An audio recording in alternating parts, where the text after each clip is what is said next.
Most people get really excited about customer-facing or prospect-facing automation with Infusionsoft. That's what most people use it for, is designing complex campaigns or funnels to take your prospect and to guide them through the experience of becoming a customer, and then hopefully use the automation tools to encourage them to buy again or leave a testimonial, things like that.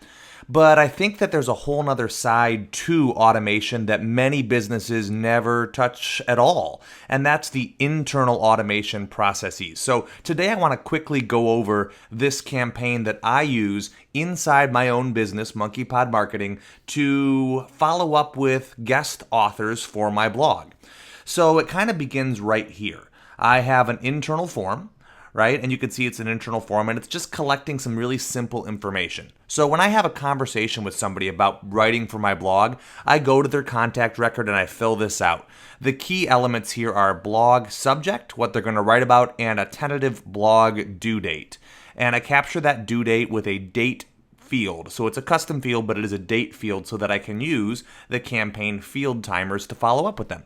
So after I capture the fact or denote the fact that they're going to be writing a blog post for me, they get dropped into this sequence where a couple of things happen.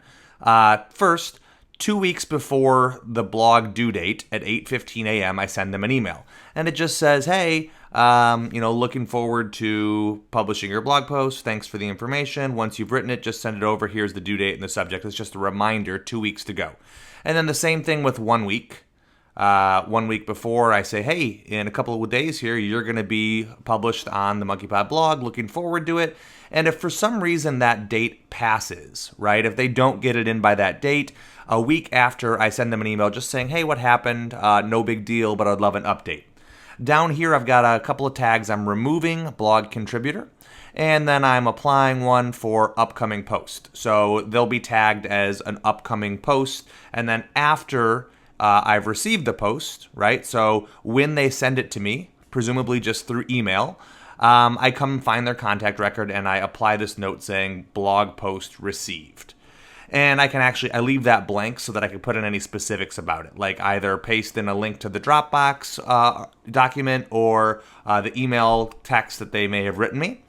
And then after I apply that note template, it takes them out of the reminders sequence so they don't get any more reminders, and it drops them into this thank you sequence where I remove 2 tags. Same thing, I'm removing upcoming post and removing blog contributor, and I'm just removing those so that I can reapply it right over here. So 1 day later at 1 p.m., I send them an email that just says, hey, thanks, I've now got everything I need. I'm going to spend some time editing it, and I'll schedule it up for publishing. And I'll send you a link once the post goes live. So just telling them, hey, I have the things that I need. And then it applies this tag. And this is key. It's the blog contributor tag. So I now know anyone who has that tag has submitted their post to me. But it's also achieving this goal here. So that pulls them out of this sequence.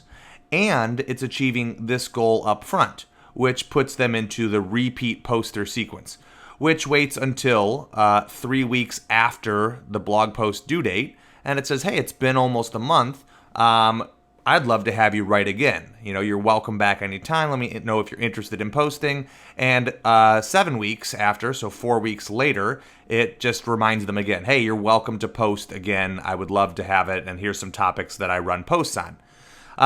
And then, of course, those reminders stop when I fill this form out the next time.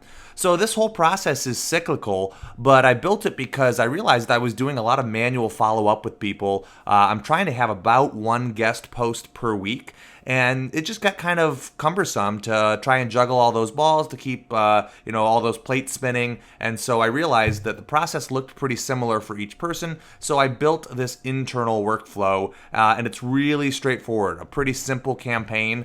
The only tricky part that people kind of forget about is that this has nothing to do with prospects, right? These folks, I'm not trying to sell them anything. It's just about making my life easier. But what that affords me the ability to do is spend more time focusing on and following up with my real prospects and customers that are part of my pipeline.